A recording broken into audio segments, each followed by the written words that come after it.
Varadari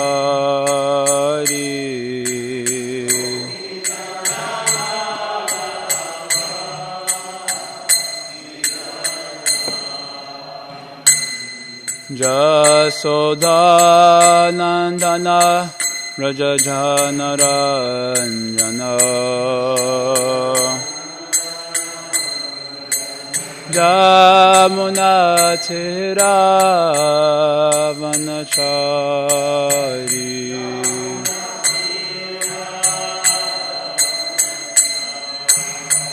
Jaya Radha Madhava Kunja Bihari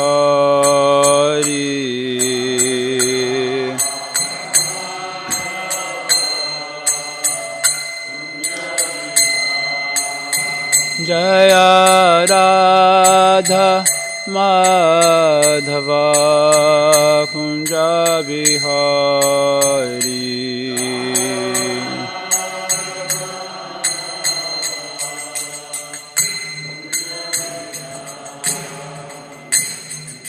Jaya Om Vishnupai Paramahamsa Parivrajagacharya Ashutarashata Shri Srimad Divine Grace A.C. Bhaktivedanta Swami Prabhupada Ki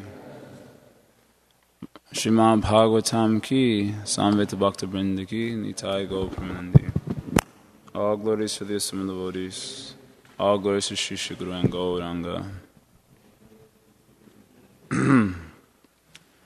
Om Akyatmirantasya Yanajana Shalakaya Chakshurun Militam Yena Tasmai Shri Guruve Namaha Shri Chaitanya Manobhishtam Stapitam Yena Bhutale Swayam Rupakadamayam Dadati Swapadantikam Vancha Kaputarubhyascha Ripasindhu Bhyarevacha Patitanam Pavanebhyo Vaishnavebhyo Namo Namaha Jaya Shri Krishna Chaitanya Prabhu Nityananda Shri Advaita Gadadhar Shri Vasari Gaura Bhakta Vrinda Hare Krishna Krishna Krishna Hare Hare Hare Rama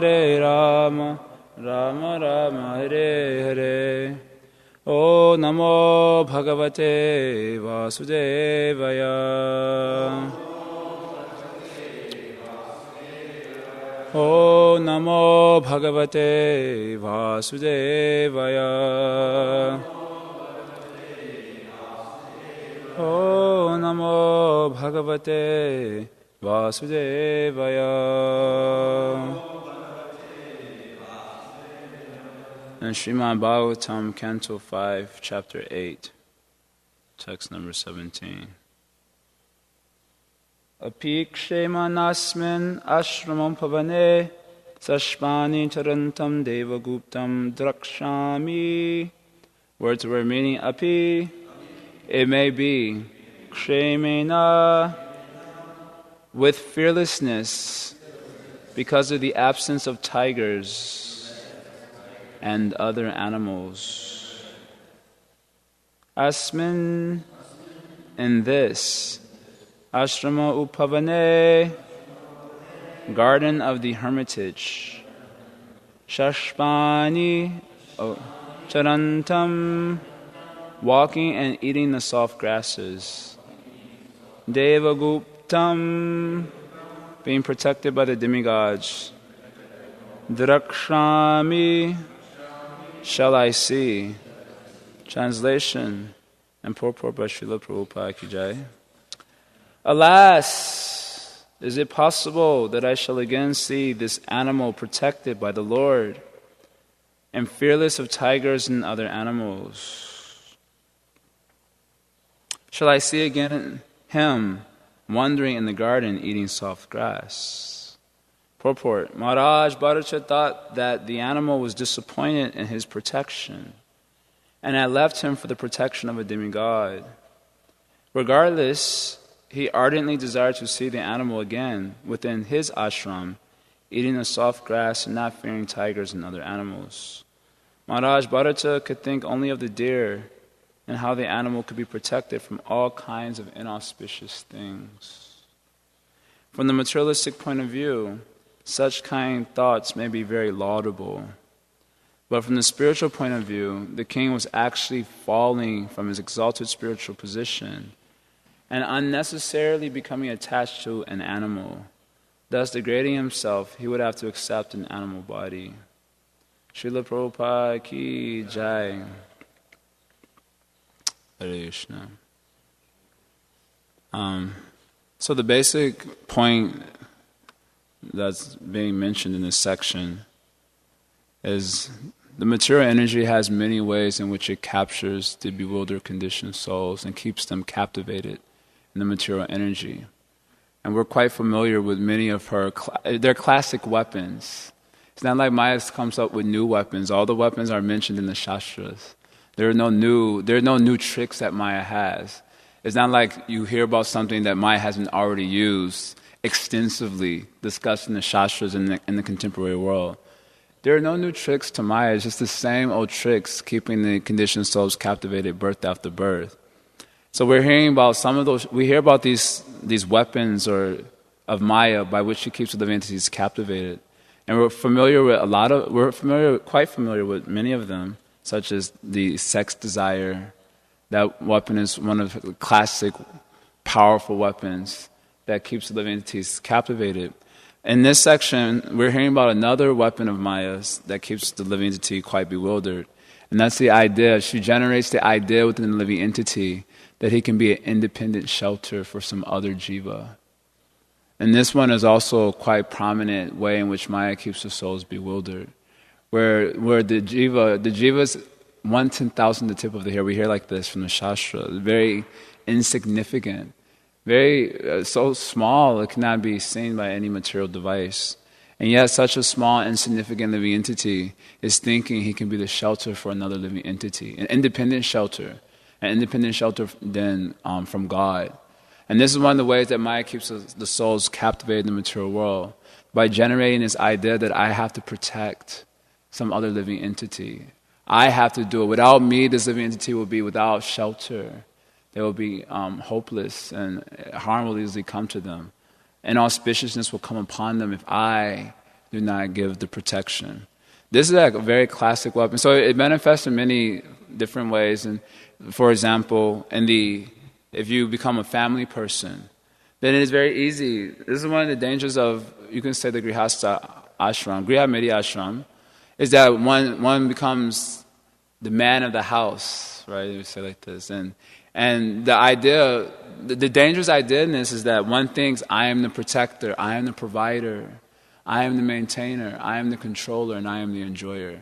Just by adopting that one identity as the husband, one gets bewildered by all these ideas that I am the maintainer, I am the protector. If I am not there, who will be there to protect the family? One is thinking in this way.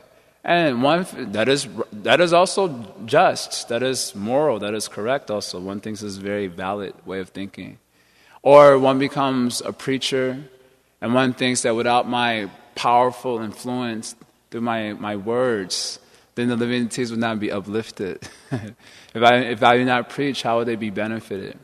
And this way, one may fail to see that he needs to do so much self-improvement himself before he goes and dives into the lake of saving the conditioned souls. And prematurely, sometimes it is seen that we might prematurely dive into the ocean of material existence to save the conditioned souls and find ourselves drowning and needing shelter in the name of giving protection to those living entities. This is a prominent, and so it manifests in many different ways, and we're hearing about that now. Bharata Maharaj was thinking in this way: how without me, this living entity will be protected? So here he's feeling bewildered that maybe this living entity was not satisfied with my shelter. So now he's taking shelter of some demigod or something. But still, I'm wanting him to come back, and he's thinking in this way. So in this way, one becomes degraded. Prabhupada says in the purport that this may be considered very laudable from the material perspective.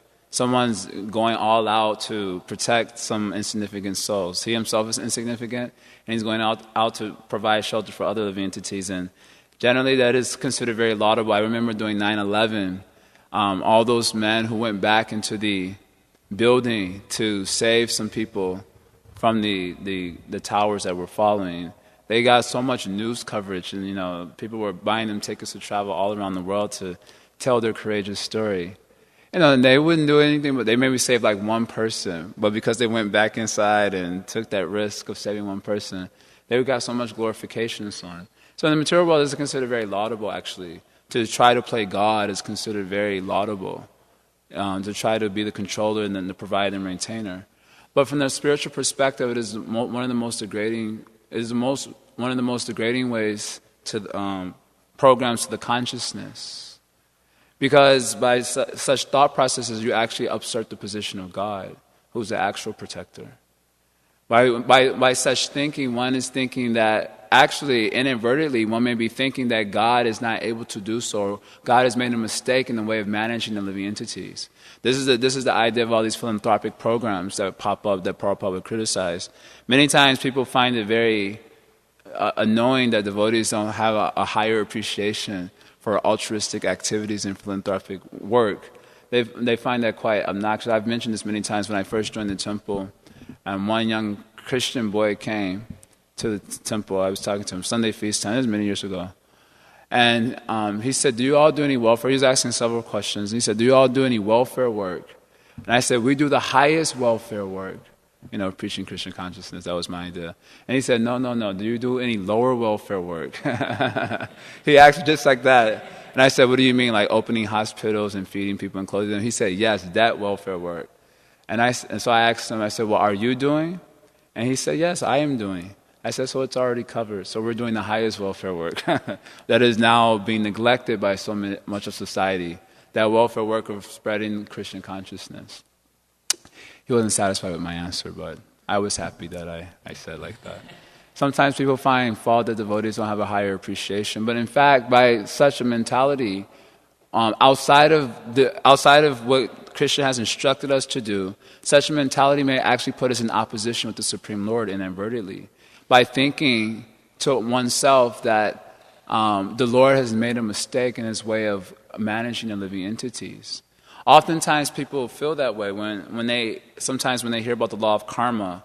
The question comes up, why are there so many material inequities in the material world? And other traditions they answer that question very inadequately on account of not accepting the doctrine of karma. They come to devotees, and devotees, we have a very nice explanation. We say the law of karma. And many times I've heard the question come up, well, couldn't God come up with a better way of managing things? They think in this way. Isn't there a more precise way where people wouldn't have to suffer so much and so on? So they think in this way, putting themselves in opposition with the Supreme Lord, that they could be a better protector. It would be a better way of actually caring for the living entities than what God is doing. And therefore, making so many big programs for distribution of food and so on, because God made a mistake and in the way he allowed these living entities in this part of the country to suffer so much. He made a mistake. So we have to step in and rectify the mistake that God has made. Now it may not be articulated in that way, but the mentality is very much like that. When you're trying to do compassionate work outside of the parameters which are set up by the Lord, then inadvertently that's what ends up happening to the mentality. And it is often observed that people who feel this intense compassion for other living entities outside of the parameters that have been given by the Lord and the way we should be expressing compassion, they end up actually becoming more atheistic. Because the suffering in the material world is quite intense. In America, we don't see so much of it yet. I'm sure it's coming up in the future. Our karma is just building up, coming. But right now, we don't see so much of suffering as they do in other parts of the world. Sometimes people travel to other parts of the world. I had this experience going in Ohio and meeting one girl who had went to India to do some welfare activity. And when she saw the types of miserable conditions in India, she inquired from me, how can you believe in God when you see things like that? That was her question. Driven by her compassion for the living entities, she got doubt about the existence of the Supreme Lord. So that can, and similarly in the second chapter of Bhagavad Gita, it is mentioned how Arjuna was overwhelmed by compassion And Prabhupada's purport is that such compassion is and lamentation is meant for Shudras, because it does not consider the eternal soul at all. It does not consider the benefit of the eternal soul at all.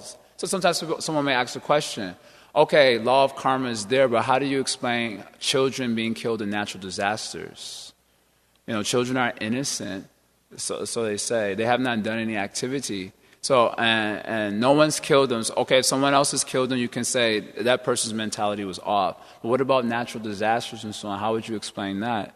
So, and of course our answer remains the same. Not callously, but philosophically, that is the law of karma. And they say, well, then the question comes, well, how can they learn from that?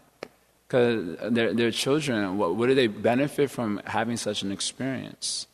If you're older and you're criminal-minded, you suffer the reactions of your criminal activity, you can learn from that and grow. That would be our general understanding of the law of karma. But what are living entity getting by dying so young in a natural disaster? This question I heard asked also to one of our senior devotees. And how might we answer that question? So this is, in other words, they don't consider the soul in their analysis, that the soul has an eternal existence, and that the manifestation of distress in the material world is actually meant to teach the soul wisdom. Whether or not the living entity remembers the exact events, they do remain in the mind as impressions. I think this is probably done even in modern psychology, where you can have an experience when you're very young, let's say like an experience of drowning. And you don't remember it when you get older, but your parents remember it. And because of that experience in your youth, you're hydrophobic. You're very afraid to come near water. Now, you don't know where that mentality is coming from, but you're very afraid. And then your parents can later on tell you it's because you had an experience of drowning when you were young.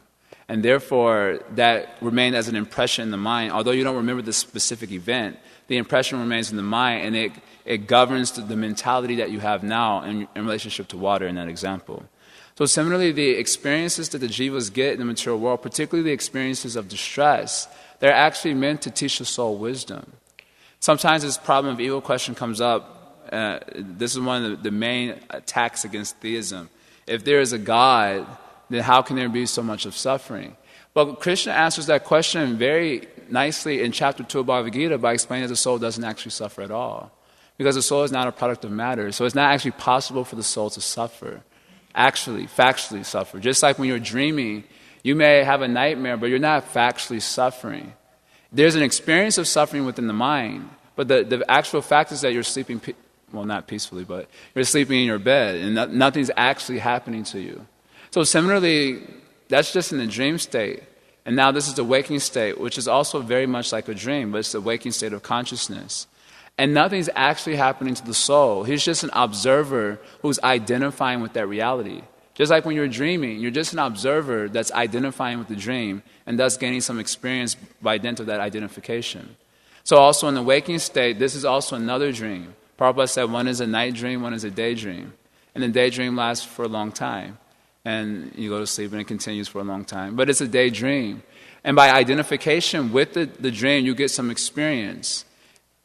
Just like when many of you may have watched sports before coming into the Christian consciousness movement. Or sports or movies, and movies for sure. Sports are more intense. Did anyone here like sports growing up? Watching sports, basketball, or... Anyway, in Chicago, the Chicago Bulls were a very powerful team. And I don't know how old it was, in the 90s, right? They won like so many championships in a row and so on. Michael Jordan, Scottie Pippen. Anyway, sorry to remind you of these mundane names. So we had this experience when watching the championships. I remember one championship where the Bulls were down. I don't remember the details, but I remember the Bulls were down by 1 point. And there was like 30 seconds left in the game, So there's a high intensity, and we're from Chicago, so we were wanting the Bulls to win. So when you're like gritting your teeth and your face is stuck in the screen, and you're in total anxiety. That has nothing to do with you. You're perfectly okay. You're in your room. You're in your house. It has absolutely nothing to do with you.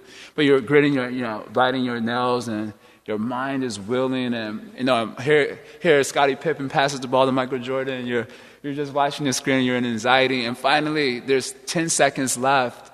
And the Bulls are still down by 1, and They finally pass it to Jordan, and then he shoots a 3, and they win by 2. And there's great ecstasy. And then you celebrate with your family. Everyone starts drinking alcohol and so on, eating meat, and there's great happiness. That experience actually has nothing to do with you. It has nothing to do with you. The people who are actually going through that, they don't know about your existence. They don't care about your existence. It has nothing to do with you, but by dint of identification with it, you're getting so much experience. You're experiencing anxiety and so on. Although factually nothing is really happening to you, it's an experience that's created by the mind. So similarly, our experiences in the material world do not actually cause any harm to the soul whatsoever, because the soul is completely transcendental. Uddhava later on asks this question to Krishna in the Bhagavatam: who actually suffers? The body can't suffer because the body is inert matter, and the soul can't suffer because the soul is totally transcendental. So how is it possible to experience suffering at all? Uddhava asks this question to Krishna. It's a very profound question. How is it possible if the soul is transcendental and he's prakriti, we hear, completely different from matter, and matter is inert? So who is actually experiencing the suffering? Krishna, anyway, in so many words, Krishna explains it's the mind that's generating that experience. So factually, nothing's happening to the soul, but the mind is creating some experience, and the soul's consciousness is projected through the mind. He's identifying with that, and therefore he's experiencing something. So this is our explanation. So some people have this question about the problem of evil, but actually there's no problem at all, because the soul cannot factually suffer in the slightest. So then why does God create a situation where the soul thinks he's experiencing all this misery? And the whole purpose is so the soul will take shelter of Krishna. That's the whole point, that suffering in the material world, since nothing's actually happening to the soul, the experience or the virtual, it's like a virtual reality. The virtual experience of suffering is actually meant to cause the jiva's consciousness to go direct towards God. That's the purpose of the experience. And it generally takes many lifetimes for the living entity to gain that wisdom, that I should take shelter of the Supreme Lord, that actually He's my only protector. It generally takes lifetimes for the living entity to gain that wisdom, lifetimes of suffering and the impressions of suffering in the mind. So that in one fine birth, the idea comes up, to hell with this program. I'm tired of this suffering, Is there a goal of life? Is there a God? Is there a supreme shelter by which my heart can be eternally solaced? That question doesn't come up until the soul gains sufficient experience and wisdom through the experience. This is why Krishna teaches about the soul. Chapter 2 is a very profound chapter. Because why is Krishna teaching about the soul? One reason Krishna teaches about the soul is to counteract Arjuna's argument of compassion. Because Arjuna's first argument in the Bhagavad Gita in chapter 1 is that he didn't want to fight out of compassion for the living entities on the other side of the field and also on his side. That was his first argument. Very noble, very classic, beautiful argument. Prabhupada said laudable. In fact, I remember meeting a student one time at DePaul University. She took a Bhagavad Gita from me one day. And I used to stand in the same corner every day with the hope of meeting the same students and trying to cultivate them. And she came to me the next day, and she had already read all the way through chapter 1, starting with chapter 2. And she inquired from me. She said, in chapter 1, Arjuna was a very nice guy. He was a very good guy. She told me like this. And she said, now Krishna is starting to speak to him, and he's becoming contaminated. She told me like this. He was giving such good point.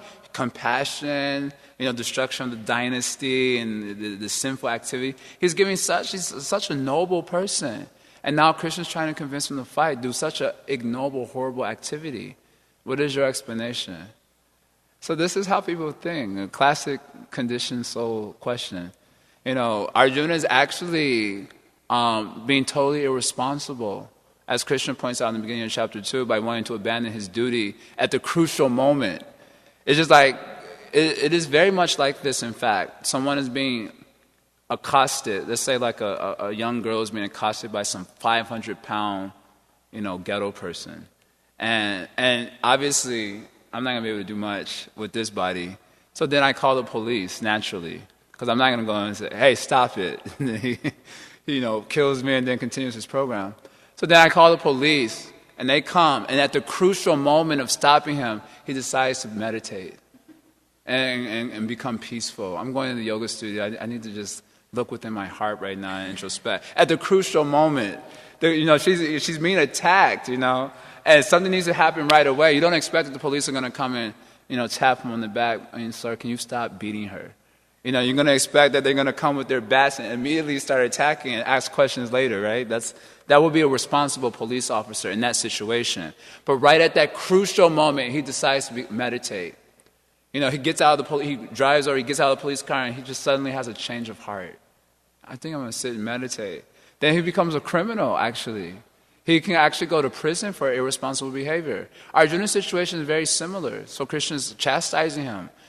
He's shocked. Kutas tvam kashmalamidam. Where is this contamination coming from? He's actually shocked to see this. Anarya jushtam. Krishna says this is anarya jushtam. Anarya jushtam means where you give greater predilection to your emotions than to your actual duty. This is called anarya jushtam. Prabhupada explains in the purport very nicely.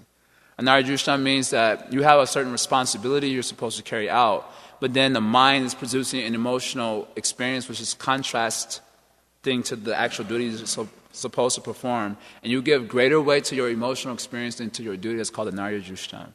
So Krishna is very shocked to see this happening to Arjuna. And he says, you're choosing this way right at the crucial moment.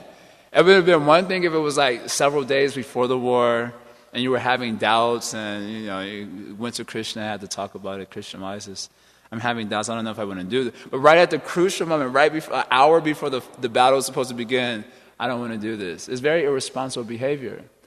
It's criminal activity, actually. And Krishna chastises Arjuna, saying, give up this weakness of heart. But the girl from Nepal, she says that just the opposite. She says Arjuna was a nice guy, and Krishna's influence made him contaminated. She was saying like this. So this is due to a lack of understanding of the real principles governing existence.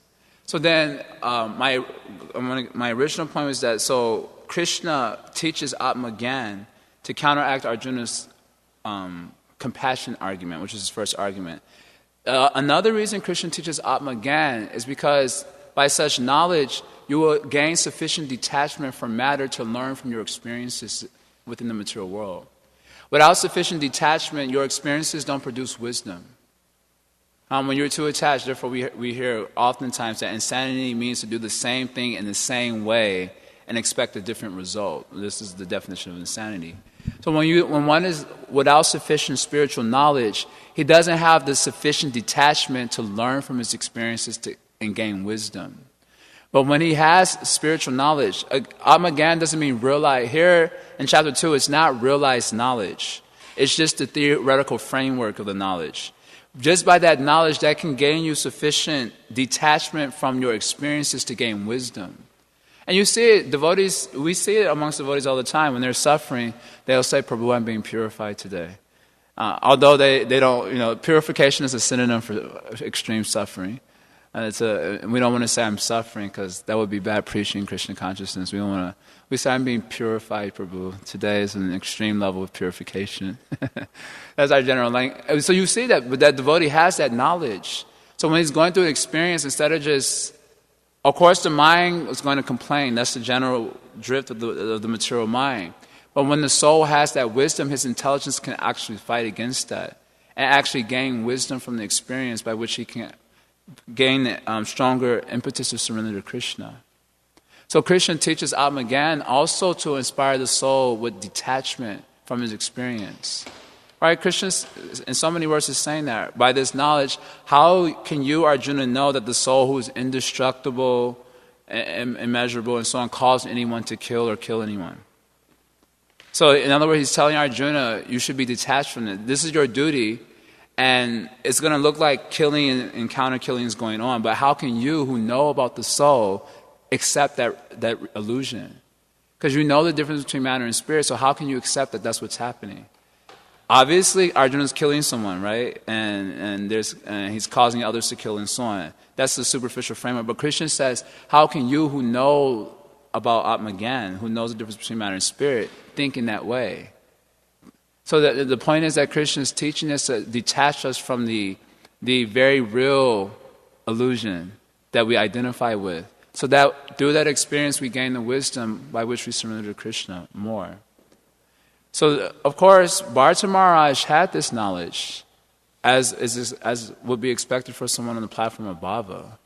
He obviously had this base. This is rudimentary spiritual knowledge, Atmagyan. And Bhava is a perfectional stage. So Bharata Maharaj had this knowledge, and still he came under the sway of this idea that I have to be the protector of other living entities. There's a reason for this, but we'll not discuss that reason now because it's coming up later. But the basic point is that Maya is very strong. So although Krishna teaches this knowledge in order to detach us, it is something like when you see a mirage of water in the desert. Once you nullify it as anything substantial, it's not that the mirage disappears. Although you know, okay, that's a mirage of water, is insubstantial, but it doesn't disappear just because you've nullified its substantiality. It still appears that the mirage still is there. So at any point, the doubt may come up. Maybe it's something there. Because it doesn't disappear. It would be very convenient if you realized it was insubstantial and it just vanished. And like, phew, that was a close call. But it is not like it disappeared. You nullify its substantiality, but it still is there glaring in your face. So similarly, we hear about the illusory world, and we gain spiritual knowledge, but it's still right in our face. So at any point, it can be, again, captivating. Until you're out of the material world, there's always danger of being captivated by the material existence. Even if you're a Jiva Mukta soul, this is mentioned even in Chaitanya Charitamrita, chapter 24 in the Madhya-lila. Even if you're Jiva Mukta, you can commit offense and then again become implicated in the illusory attraction.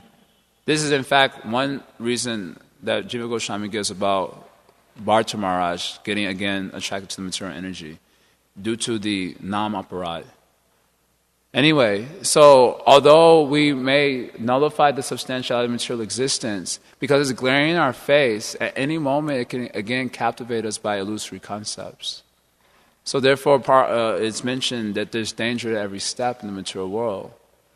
All of a sudden you get crazy, isn't it? All of a sudden you go crazy, especially in the stage of sadhana. You're doing good, you're chanting your rounds for months together, nicely according to our estimation. And things are going on, and then all of a sudden you go wild. The mind just goes wild all of a sudden. And you start seeing faults everywhere, and then all of a sudden the sex desires seeming very much more appealing, and the classes that speak out against it seem less appealing.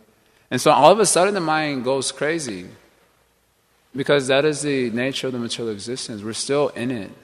And until you're out of it, it's still very dangerous. So therefore, there can only be one shelter in this material world. That's Krishna. I was looking at a verse here from the Bhagavatam that's very nice, that Uddhava speaks to Krishna expressing these many points about Krishna being our only protector. I thought I might go through some of the verse with you. Anyway, the Nirvana Dira Aham Uhe, Vijinabi Tapto, he's making this point that because I'm grown weary of the material existence. Nirvana Dira, I'm grown weary of the material existence, and I'm tormented by endless distresses. And as a result of this, I've been forced to consider surrendering to Krishna. That's what in the commentary it mentions like this. Because of being exhausted and discouraged, and by material existence is very discouraging. Probably all the more so when you're a sadhaka. When you're in ignorance, they say ignorance is bliss, right? You don't even know what's going on. You're so miserable that you don't even know how miserable you are. It's just like when a person who's alcoholic, who's drunk. He's so drunk he doesn't even know what's happening. I actually saw that on the train yesterday. A guy was so drunk he was about to fall off the platform. And he's such in a miserable condition, he's completely unaware of his situation. But then when you become Krishna conscious, you become aware of how miserable you are. Therefore, Vidura says this point in the Bhagavatam. He says there are two people who are happy in this world, those who are completely ignorant and those who are completely enlightened. And that middle person, the sadhaka, he suffers a lot. Because he's aware of how much miserable material existence is. So we oftentimes find ourselves discouraged, and especially in practicing Krishna consciousness. We're very discouraged many times. Easily discouraged, isn't it? You have this experience. You get easily discouraged. Maya gives one little slap and you're ready to just call it quits. We've been practicing for such a short time, and we're bewildered. Why isn't enlightenment coming faster? Or sometimes, what the most discouraging thing is when you feel that you're getting a lot of enlightenment. Somehow the material desires are not accosting you so much, and you feel like kind of solid. You chant in your rounds without sleeping for a whole 1 month, and you feel that the Nishta platform must be arising now, and Ruchi is coming very soon thereafter. And then you're going along very kind of like Utsahamaya, kind of proud, and inadvertently, again, these types of qualities it's not like they're obviously in the foreground of the consciousness. It happens very subtly. And then all of a sudden, Maya slaps you with a powerful dream, which you cannot describe in the Bhagavatam class. And you come to Mangalarti and you're just like, you feel totally deflated, discouraged. Maya's business is to discourage us at every step, to keep us discouraged, so we won't surrender to Krishna. For Krishna, our anarthas are not that big of a deal. If it was a huge deal, then it wouldn't be possible to extinguish them with one chanting of the holy name. That's how insignificant sins are. And that doesn't mean going sinning and grinning like a Christian. The modern Christians or modern devotees who think sin and chant Hare Krishna to purify. But really, if the sins were so serious, how can one chanting of the holy name of God eradicate more sins than can be committed in one lifetime? That's what the Shastra says. So that means it's not that big of a deal for Krishna. For Krishna, it's not that big of a deal that we're so fallen and so on. It's not. Krishna just wants to see us try to surrender to Him by the appropriate means. But we generally tend to become easily discouraged by the amount of anarthas in our heart and so on. That's Maya's business. Anyway, that discouragement can be useful when it leads to surrender to God, to surrender to Krishna. The first chapter of Bhagavad Gita is called Arjuna Vishada Yoga, traditionally. Vishada Yoga, Vishada means dejection. So the first chapter of Gita is called the Yoga of Dejection. And the idea is that when dejection leads to union with God, that becomes a form of yoga. Right? When dejection leads to taking shelter of God, that's a form of yoga. Yoga means to connect with God. So how can dejection be a form of connecting with God?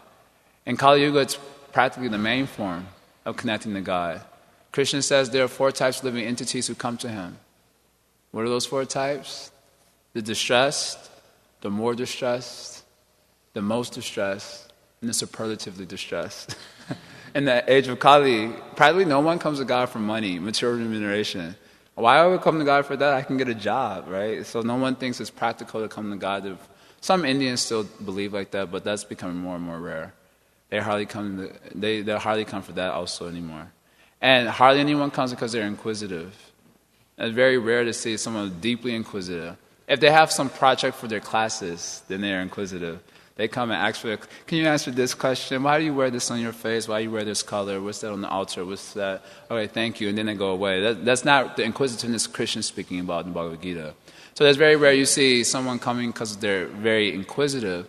And it's also very rare it's extremely rare to see someone coming because they have knowledge of the absolute truth. And they're seeking more. But in Kali Yuga, it's very common to see someone coming because of distress to different degrees. So that becomes a form of yoga, Arjuna Vishada Yoga, when there's a lot of distress that leads to wanting to take shelter of the Supreme Lord. So Uddhava also is praying this way, that Nirvana dear, my mind is weary of material, and I'm tormented by endless distresses. Therefore, I've been so humbled by my experience that I'm now taking shelter of you, Krishna. He says this here.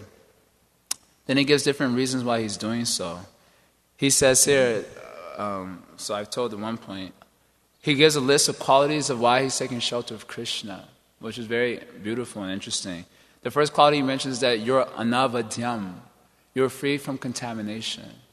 Your character is free from discrepancy. Therefore, I'm taking shelter of you.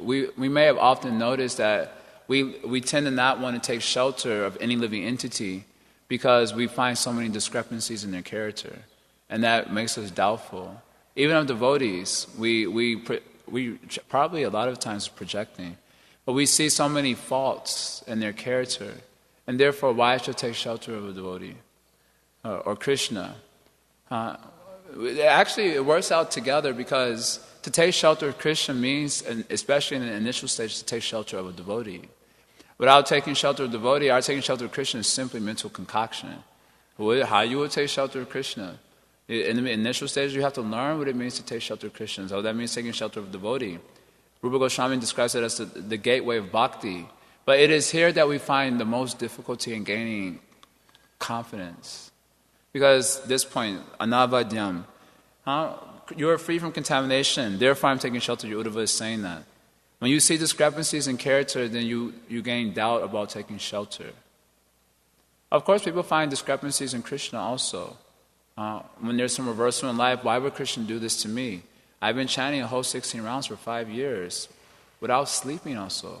And now this reversal has come, and then you find a discrepancy. You find some fault with Krishna, you don't take shelter.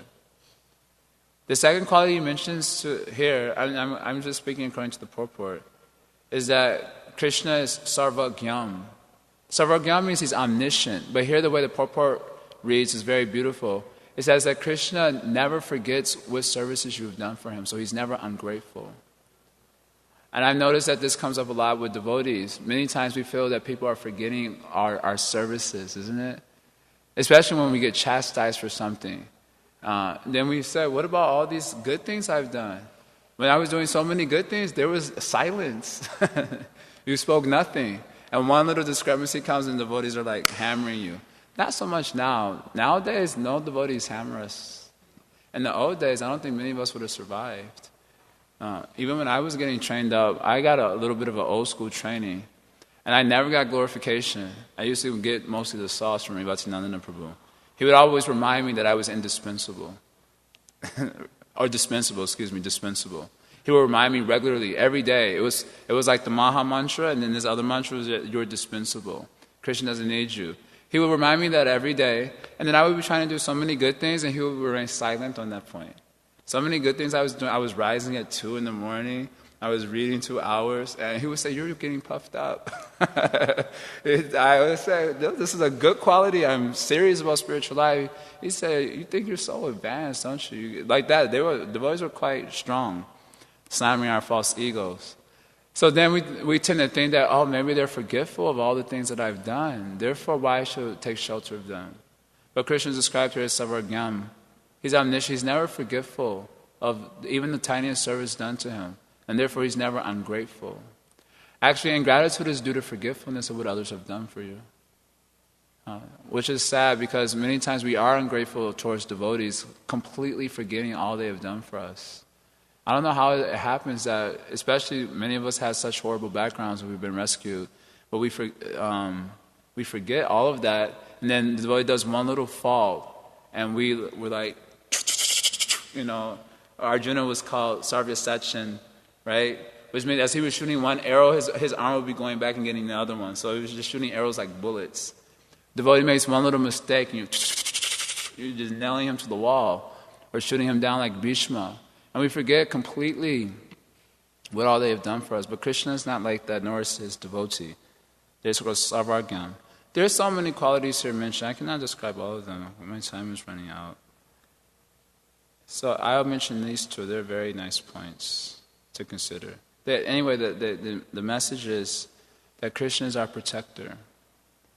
And, someone may say, what about a devotee? A devotee is a protector only in that he helps us to take shelter of Krishna. By association with devotees, we get a sense of the greatness of God.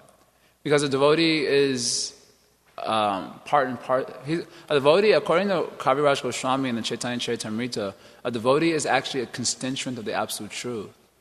So the manifestation of God means the simultaneous manifestation of the devotee. And the manifestation of the devotee means the simultaneous manifestation of God. So the devotees have been identified as an aspect of the Absolute Truth. So when we associate with devotees, we get a sense of the greatness of Krishna simultaneously. All the qualities in Krishna that would actually bring solace to the heart, we begin to find that in the Sangha of devotees, because they are also parts of the Absolute Truth. Real devotees who are very highly advanced, particularly. Even the sadhakas provide some sense of that, but especially the perfected devotees. They are constituents of the Absolute Truth. So then, by their association, we get a sense of the shelter of God. It is very hard for people to surrender to God just based on theoretical knowledge. They have to get an experience. Therefore, although many traditions, they all speak the same messages, not exactly the same philosophy they have, but the basic elements will be there in all traditions. God is a protector and so on. But many people don't find shelter in that. Therefore, they take shelter of sense gratification practically. And they can't stop also. Because you need a lot more than just the theoretical knowledge to take shelter of God. And the Sangha of devotees, they provide a sense of that experience of the shelter of God. And in that association, people are able to easily give up so many other things they were taking shelter of before that, just by associating with the devotees. So the devotees provide that medium. So only in that protection or shelter of God can there actually be solace with the heart. Without shelter, the soul becomes completely restless. Prabhupada would describe it as just like an airplane when it's flying in the sky. For how long it can fly before it has to take shelter from the land? How long can it go on just flying around, zoom, zoom, zoom? Then the oil is getting low, isn't it? And then finally it has to take shelter of the land. So similarly, the living entity is like that. He's wandering all over the material world. Actually, he's wandering all over the material world looking for shelter. But only in his shelter in God will he actually find solace in his heart. And he begins to find that shelter in the association of devotees. That should encourage us to become real devotees. Because by associating with us, if we become devotees, then people will actually feel the shelter of God and give up their sinful activity. Otherwise, if we don't find shelter in God, then Maya will bewilder us by thinking that there is some other type of shelter, or that we can be a shelter for other living entities. And in that way, we remain captivated by material nature, and we remain in the material world by such thinking. That's Prabhupada's message was like that here. So that's it. I'll stop. Did anyone wants to ask anything or say anything? Okay, I saw Acharya Nisha's hand first. Thank you, Guru. One of the points you're mentioning is the nature of our absorption, that based on conditioning, even though someone may have done so much, but our mind immediately goes to something else. And you're developing that topic, but one question I had is noticing that in the initial, very early on in Krishna consciousness, our mind is able to be perhaps absorbed in the philosophy and things like this, but after some time also these previous impressions seem to become more prominent. Material desires, things we used to be absorbed in, these things are coming more in the mind. And I'm trying to determine, perhaps based on in light of a discussion like in Nectar of Devotion, we know how there's the cause of suffering is based on avidya, which leads to these seeds and this whole cycle. Is this a common thing that after time these things resurface, or is this indication? Not that they resurface, they're there the whole time until you're sufficiently purified. But what happens is the mind is not focused on that in the beginning because of the new experience in Krishna consciousness is so profound. We've mentioned this point many times, that unless the mind gives attention to something, that thing does not gain much power. That tells us something about why our anarchas are so powerful, because we give a lot of attention to them. Therefore, they become powerful. Therefore, Prabhupada says the best way is to neglect the mind, but we find it hard to do that because the mind is like a kid screaming, "Don't you see me?" Yes, I see you, I see you. And we give a lot of attention to it. What happens is, my analysis, is that the anarchas are still there when we come. It's not like when we come to Krishna consciousness, all of a sudden a whole 50% of our lust just went away. It's like that without any practice and so on. But what happens is that the experience in Krishna consciousness is so profound that it takes away our attention from those negativity and brings our attention to Krishna. The kirtan is new. The prasadam is a festival for the tongue. The devotees are so sweet to us, right? They glorify me. That's something very odd experience. In the material world, no one glorifies you. They call you names, very bad names. But when you first come, devotees are usually they're sweet and they glorify you like, "Oh, wow, your writing is amazing. You actually wrote something very stupid." But the devotees said, "This is amazing." You know, that you have one little thing that kind of resembles something that looked like Krishna consciousness. And the devotee just fanned that out. Like, wow, this is a very profound. And you feel so much like, wow, the devotees are so wonderful. It pulls your mind away from its absorption and anarthas and matter. and brings your mind to Krishna. And so and then you join up based on such attention to Krishna, actually. Where attention, how's the saying goes that Vaishesha Guru says? Attention goes, where attention goes, energy flows. So by that new experience in Krishna consciousness, your attention is brought to Krishna, and so naturally your energy goes towards Krishna and not towards the darkness. But then what happens is, by continued association, we become familiar with the Sangha of devotees, we become familiar with the philosophy, we become familiar with japa. I remember, oftentimes, it's not uncommon to hear devotees speak really far out and not true things when they first chant japa, Many times, we would do this at Northwestern at our programs. We would chant one round of japa together. And you ask people, what was your experience? And I felt that my self was coming out of my body. And they said like really far out stuff. And we were like, oh, very nice. The devotees are very encouraging. And then that same japa you find completely horrible after some time. You're like, man, when is this going to get over? It's taking so long, a whole 2 hours. And like that. What happened to that wonderful experience in the beginning and now? So you become familiar with the chanting of the holy name of Krishna. You become familiar with the prasadam. Oftentimes we've seen that even Vishwakarma Prabhu would whip up something that, is not the standard that devotees may be generally used to eating. Vishwakarma would whip up something in the last minute for the college program, and the devotees were thinking, oh man, the prasadam is not like, I don't know if the people are going to be inspired by this. And they go and they eat it, and they're like, this is amazing. All the devotees in the temple were complaining about it, The same preparation, all the devotees in the temple were complaining, this problem, that they had so many problems with it.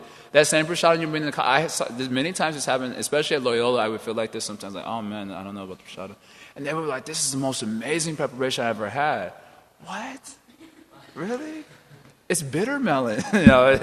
It's amazing because it's fried and it's got certain. People are not used to putting like sufficient salt and spices on their food. They find it quite amazing experience. That same prasadam which we so much glorified in the beginning, we find so much fault with it later on. Actually, we commit a lot of offenses to a prasadam. To make a comment about prasadam is offensive. You're not supposed to say anything about it. It's the mercy of Krishna. You're not supposed to make any comment. Even to say that this is tasting so wonderful, it can be dangerous. In the beginning, we encourage, when we're neophyte, go on glorifying. The general mentality is that I'm enjoying the prasadam, that's a very dangerous idea, because the mood is supposed to be honoring prasadam. Therefore, historically, devotees will have someone read during prasadam time and will be quiet. So that the tendency to think that prasadam is just meant for your enjoyment becomes a little bit low. Anyway, so that same prasadam we'll tend to criticize, oh, it doesn't have sufficient salt. Oh, I don't like that. Making some criticism. What happened? The same things which you were finding so much inspiration to surrender your life to Krishna in the beginning, you find hardly any inspiration later on. And then when you don't find inspiration there, then the mind drifts back to the other dark situation, which it had actually forgotten due to the strong pull of a higher attraction in the beginning stages. So then the root cause of that is inattention. See, in the beginning, it is easy to be attentive because it's a new experience. But then later on, you are forced to work hard at putting proper attention to the thing. Just like, maybe it's something like having a child. I think I can use this analogy because it is used by Vishwanath Chakravarti Thakur in the first canto. It's something like he compares bhakti to a young baby in the beginning. Shraddha is compared to like a young infant. And in the beginning, you require a lot of attention also, even when a young infant. So with your Shraddha, there's attention required. But as the baby is getting older, so much more attention is required. Because in the beginning stages, like with an infant, I'm using this infant analogy, the baby is just with you.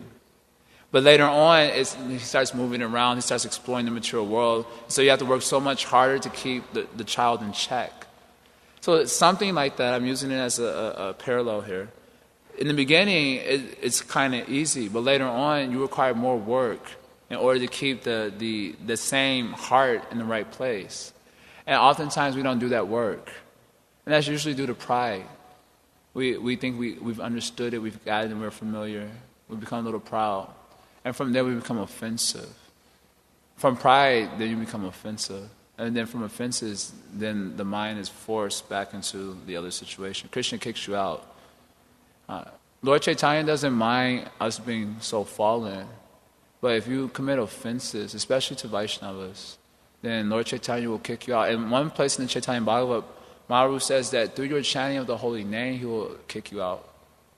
Through the chanting of the holy name, he will expel you from if you commit offenses. So you can say, in one sense, our hard work as sadhakas is how to just give up our offensive mentality, which is usually due to pride, which is usually due to inattention and becoming overfamiliar with things. So I would say like that, it's not that the darkness goes away so quickly. It's not so easy to get rid of lusty desires. I mean, I think we have practical experience with that. But our attention, we don't give attention to them in the beginning because the higher attraction is so powerful. But later on, due to negligence and the hard work of remaining attentive to that, then becoming proud, becoming offensive, and then being pushed back into the negative absorption again, and then becoming discouraged. I know that's my experience for sure. I can count for very specific events like that where I've had this experience. I don't know if that satisfies the question. This is my answer. Okay, Luke, you want to say something? We have a few more minutes left.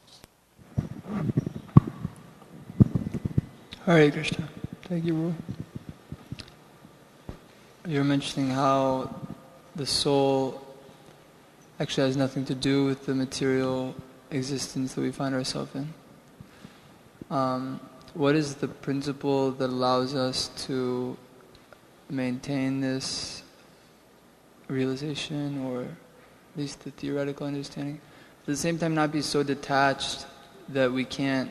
The desire of Krishna coming through the order of the spiritual master.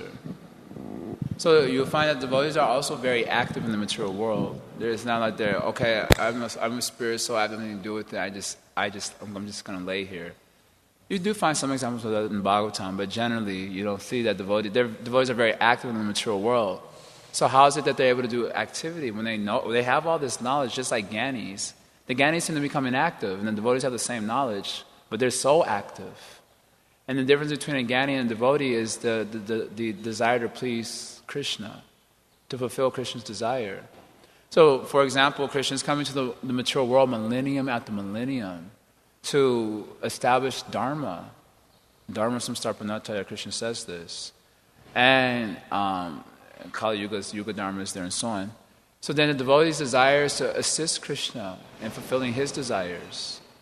So that principle of satisfying the desire of Krishna through the order of the spiritual master as it's coming down to the parampara, that allows the devotee to be detached from the material existence and at the same time be very active within it.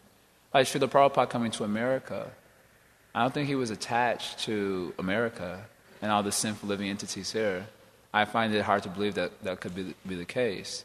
And at the same time, he was so active, especially in the beginning half of his preaching mission. He was so much in America. How is it possible? And he was undergoing tremendous hardships, unbelievable austerities, 2 heart attacks. It doesn't even take a heart attack for me to be discouraged to go outside. Just I hurt my foot and I'm ready to, call it quits for the day, right? I don't want to go out. It has to be something I wake up and I have a little bit of a sneeze. I say, okay, I think I'm getting sick. I'll miss Mangalarti today. So just to make sure I don't fall on it. It's something very small. We get discouraged. Prabhupada had 2 heart attacks. This is inconceivable. And then he didn't lose enthusiasm. And then he came from 1 year. I always try to think about 1 year, nothing was happening in his programs. Imagine we're doing Northwestern. Imagine we're doing all this work every week making prasadam, and no one comes for a whole year. I'll probably stop the program. Not even that, I wouldn't have to wait a whole year. 1 quarter, finished. No one came. I'll lose hope, very quickly. A whole year Prabhupada was working. How is it that he was able to work so hard despite the tremendous difficulties? And also he wasn't attached to America. He could have just stayed in Vrindavan. It was very nice for him and so on. Because of the desire of Srila Bhaktisiddhanta, which was the desire of Krishna coming through Srila Bhaktisiddhanta. So your question is, how does a devotee maintain practical awareness of these principles? For a neophyte devotee, we may not be able to actually practically have that realization on the foreground. But the interesting thing about devotional service is that just by trying to satisfy the desire of Krishna coming to the spiritual master, you're actually acting on that platform of realization. To the degree you keep that in the foreground of your practical activity, then to that degree that realization is actually becoming reinforced. And that's the unique thing about devotional service. What is that verse we say? Vasudeve Bhagavati Bhakti Yoga Prayojitaha. You know this verse? Janayati Ashu Vairagyam Gyanam Chayara Haitukam. That just by devotional service, then Jnana and Vairagya will come as ornaments later on without even trying for them. And so what is the principle of Bhakti Yoga? Satisfying the desire of Krishna. Satisfying the desire of the spiritual man. That's the main principle. So just by focusing on that one principle, you become ornamented with so many other qualities and knowledge and so on. So it seems to me that's how a devotee is able to do it. But to the degree that the devotee takes that seriously.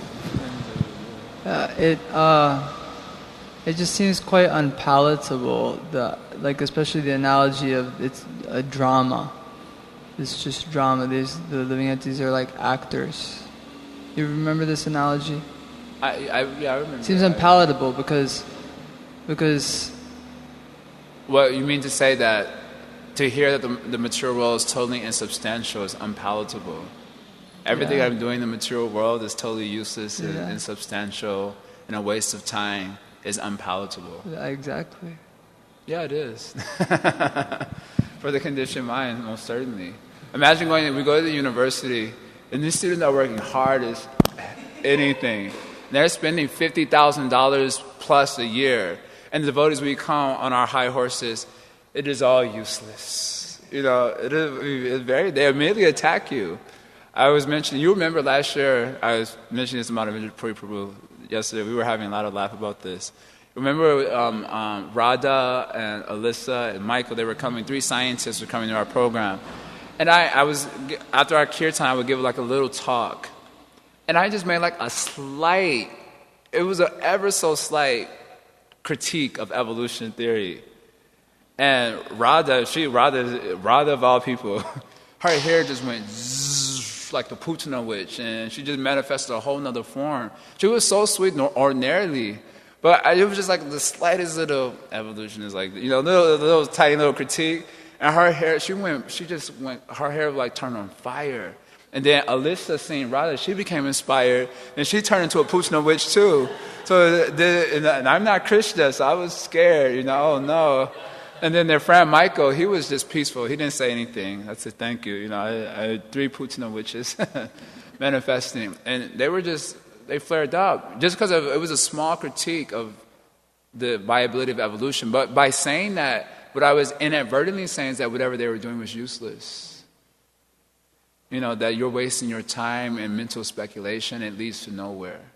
So that naturally can, make you a little bit upset.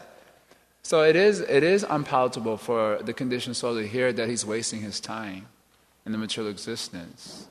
That is very unpalatable. You have to be a little bit sober. For sober persons, they actually come to that conclusion themselves. It's not uncommon to find many students understanding that they're wasting their time in school. That's not an uncommon phenomenon these days. It would probably be most uncommon amongst the scientists, typically minded, because they're really absorbed in a lot of...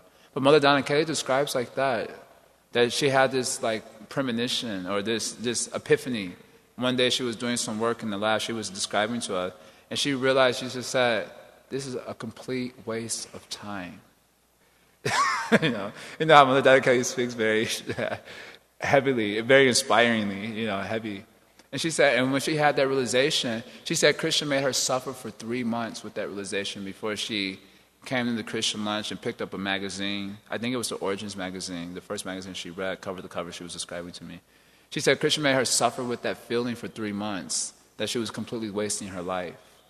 So it was not uncommon for people to come to this realization themselves. Generally, they don't find it as unpalatable when they come to that realization themselves as they would if they were here from a devotee, especially if that devotee is not humble. Because generally, we're very enthusiastic to tell people they're wasting their lives, isn't it? Because now we're doing the right thing, right? So we become fired up to tell people they're wasting their time. So when a devotee is not humble and he speaks, it is very dangerous. When he is not actually Vaishnava, when he speaks, it can create a lot of problems for himself also and for other living entities. Someone may be inspired to hurt you. When a devotee is very humble and he speaks this way, people get inspired, in fact. It is not uncommon to see a very deeply humble Vaishnava express the same thing in his own sort of way, and people become inspired to surrender to Krishna. So at least as practicing devotees, it should not be unpalatable. It should encourage us to surrender to Krishna. We're practicing devotees. We're not just like the regular mojos, the John Does outside. We're practicing devotees, so to hear about the insubstantiality of the material world is meant to encourage us to take shelter of Krishna. We should find great inspiration in those messages, because Krishna repeats them again and again and again and again and again throughout the whole entirety of the Bhagavatam. That is one of the primary messages of the insubstantial nature of material existence. So that is supposed to give us encouragement, actually, to take shelter of Krishna. So I don't think you should be finding it so unpalatable. Especially in terms of our interpersonal relationships. Well, that's a little bit different. Okay, interpersonally, you mean with persons who are not devotees? Well, you mean even with devotees? No, so that means we're working under some misconceptions. The relationship with devotees are not material things. They're not aspects of the material existence. When you are functioning when you're functioning with Krishna in the center, those relationships are eternal, and they lead to eternal existence. The eternal, I don't mean to say by eternal, I don't mean to indicate that you're necessarily going to be with that jiva eternally per se. That is up to Krishna. But by eternal, I mean to say that those types of relationships are actually on the platform of sat, which means eternal or eternal existence. So when we relate to devotees in terms of Krishna consciousness, sharing Krishna katha with one another, etc., reminding one another of Krishna, that relationship is completely different from the material existence. And it actually leads to Godhead, which is proof that it's not of the nature of matter. We discussed this verse in Gita Nagari, it's a famous verse, that both by the rising and the setting of the sun, the sun steals away the life of everyone, except for those who are absorbed in Hari Katha. So then one may say, how is that possible? Because obviously the body we're doing Hari Katha every day, body is still growing old. How's it, there's many ways this is actually, I'll mention 2 points, Vishwanath Chakravarti Thakur's point. Because the body is growing old, we're doing Hari Katha every day. Do you feel that the body is still growing old and everything is happening? This Bhagavatam verse says you'll be completely free from the time factor just by absorbing Hari Katha. But it doesn't look like it to me. I see these bags are coming in, slowly. I can already see that as an old man, it's going to be tough and rough and scruff. I can see it now in my youth. So how is it that time is not affecting the devotees? One point is that because by constant engagement and Hari Katha in that way, the time factor is actually pushing you towards Godhead. When you're engaged in matter, time factor is pushing you towards your next body. And when you're engaged in Hari Katha exclusively throughout the day, then time factor is actually pushing you towards the spiritual kingdom. Because certainly at the time of death, you'll be similarly absorbed, you'll go back home, back to Godhead. And the other reason that Vishwanath Chakravarti Thakur gives, which is very interesting, he says that the time factor apparently destroying the material body, he said actually it is true that when you're absorbed in Hari Katha, you're actually completely free from the influences of time. Vishwanath Chakravarti Thakur says it's actually true. He says the appearance of the destruction of the body is meant to give impetus to the devotee to take deeper shelter of Krishna. That's what Vishwanath Chakravarti Thakur says. He says, due to the devastation of the material bodies, the devotee actually becomes more deeply attached to Krishna.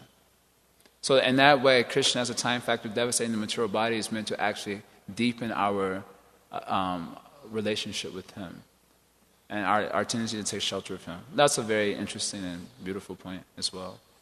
So our interpersonal relationships do not need to be... If we exchange with each other on the platform of talking prajalpa and joking around with one another frivolously, which we tend to do, especially as young men, the senses are uncontrolled, so we tend to relate to one another on a mundane platform, then that type of relationship is of the material existence. And it leads to nowhere. It leads to degradation, subtly. But if we stick to the principle of always speaking about Krishna, those are spiritual relationships. And they're not of material existence. So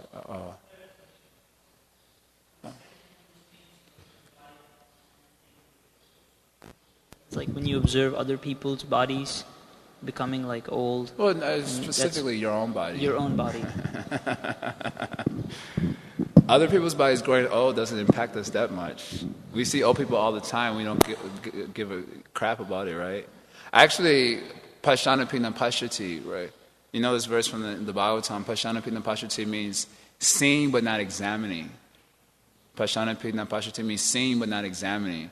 So many times when we're driving to downtown in Sankirtan, right when we get to Lakeshore and Hollywood and Sheridan, where Lakeshore Drive is there, right there is an old age home is there, right? So it's very common to see old people walking around that place, and many times you can see them crossing the street, and it's taking them a long time. Sometimes they hold up the traffic. The light turns green, you want to go to Lakeshore Drive, but this old lady is there with the walker, and she puts the walker out, step. Take a breath. Push the walker out, step.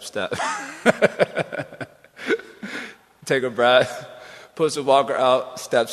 Take a breath. The whole traffic, and everyone, the cars in the back who can't see you, they're getting mad, so they're hitting the horns very heavy, but you can't do anything because you got to wait for the old lady across the street. And that doesn't even register in our mind. Nothing happens to the mind. We don't examine that, like that's going to happen to me. That's what's coming up in the future. Nothing happened. Everyone's just sitting there and they start speaking Prajalpa with each other. They take whatever little extra time to fill it in with some Prajalpa. Okay, we got to wait another 10 minutes. Let's just talk something nonsense. And then, okay, finally she's gone. Let's go. But actually, if you were to see and examine that, I was on the train yesterday, and it was the first time. Not the first time, but I was like examining things. I was chanting Hare Krishna, and there were some people by me. And they were speaking all sorts of nonsense, and it was really just, I wanted to say shut up, but the guy was like way bigger than me. So I did not dare to say anything. Actually, both the guys that were talking, they were huge, so I kept my mouth shut. But I was really annoyed. They were speaking so much that I can't share it. It was just so much nonsense. And one girl was there also. She was really, because the guys had to impress her. There was one girl, and she was much younger than them. So they were wanting to impress her, so they were speaking more foolish things. Generally, when you want to impress a girl, you speak foolishly. And somehow she gets attracted by that, apparently, in Kali Yuga. Anyway, the observation. So I was just observing things yesterday, and I was getting like, man, I think to go back home at the Godhead just to have a good conversation, just so there could be a meaningful conversation. We should go back home at the Godhead. In Kali Yuga, don't expect to talk to many intelligent people. In fact, when we meet someone who can understand the difference between the body and soul in Sankirtan, you feel so jubilant. You feel like prema's coming upon your heart. You've understood this point. Your hair starts standing. Warmoncha Kampa Shu Taranga Bhaja. You feel really ecstatic that someone can get it. But it's very common, especially at the university, very common people argue with you. But how do you know the microphone isn't conscious? Are you serious? and how are you supposed to explain it to them? They argue in this way. Devotees, we have no good argument. They say, how do you know that? The car can be conscious too. Many times we'll say, just like the car is not conscious, how do you know? What do you mean, it's obvious it's not conscious. No, you don't know. Maybe it is conscious. They give so much rhetoric like this. So you meet someone like that, you feel inspired. Anyway, so the point is that we don't usually get so inspired by other people's bodies being destroyed because we don't examine existence so carefully. So Vishwanath Chakravarti Thakur is talking about the devastation of our own body, which we're very attentive to. We're very attentive to our own material bodies. So he's speaking about that. By seeing your own material body and mind becoming attacked by decrepitude, then the devotee becomes inspired to take shelter of Krishna more substantially. Just like Bhaktivinoda Thakur writes Sharanagati at the end of his life. Of course, Bhaktivinoda Thakur is not a conditioned soul like us. But he's showing at the end of his life, he's writing this thing, saying that now by my old age, I'm being forced to consider surrender to you. So old age is if you're a devotee, old age is very useful. One thing is that you can't do much else but chant and hear about Krishna. As the body gets older and older and older, you don't have the physical capacity to do so many wild things like in the youth. Hopefully by that time you would have developed taste for chanting Hare Krishna. That means you have to work hard now for Krishna. Also work hard in practicing intentional chanting now. So if it so happens that you grow old, it's possible that many of us might grow old and be stuck in these bodies for many years to come. If you grow old and you have no taste for chanting and hearing, then your life will be finished. Not totally finished, but you'll be in a dangerous situation because the body can't do much of anything else. So you see how many people become senile now in their old age. They go crazy. They're neglected and no one cares for them. So if you not become sufficiently attached to the holy name and to the Hari Katha, then old age is going to be very rough. So anyway, old age health is useful for a devotee. Everything is useful for a devotee. That was the idea. Srila Prabhupada ki Jai. Gaur Pranandi Hariyo.